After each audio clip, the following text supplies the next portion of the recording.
So, Arc de Triomphe pa rin. Tapos yun yung ano, Eiffel Tower, oh.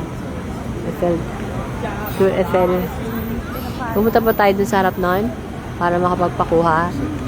Okay? Kahit umuulan. Sama ng panahon, no? Ganito talaga ang ano rito sa Paris. Ang weather. It's always raining. Ang ganda naman ng ginaw. Ang ginaw. Ibang klaseng Arc de Triomphe yan. Hindi yan yung naunang nakita natin ng isang gabi sa may Champs-Élysées. Champs-Élysées. Tuloy yung Louvre. Louvre. Ang lakas na. Ang lakas. Naiwan ko yung parang sa tour bus. Saan? Where? Pwede naman. Sot! Kakasunod ka ba?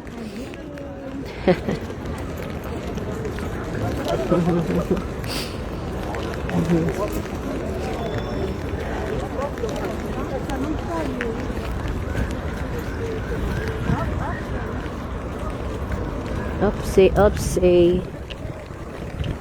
Walang lalakas uli. Yan ako wiwiwi pagka malapit na umalis ang bus. Tomorrow pa pala ang punta ng Switzerland. November 29 na bukas. Dito tayo, let's take this para hindi sandy. Burr.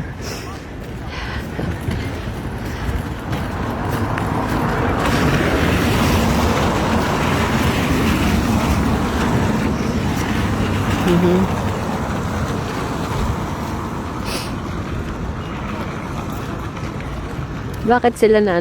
ayun o. Kinukuhanan yung, Louvre. Kunwari, galing na. Ito kung makakatuntong lang ako oh. Dito na lang tayo sa gitna nun. Na? Para malapit. Side pa to Oo. Kaya nga. Ang galing ng mga pautot na parang doon sa Singapore, no? Yung Merlion. Kunwari, umaano yung tubig sa mukha mo.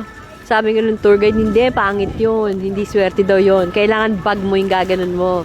Para sa bag mo. Sinasalo. Oo.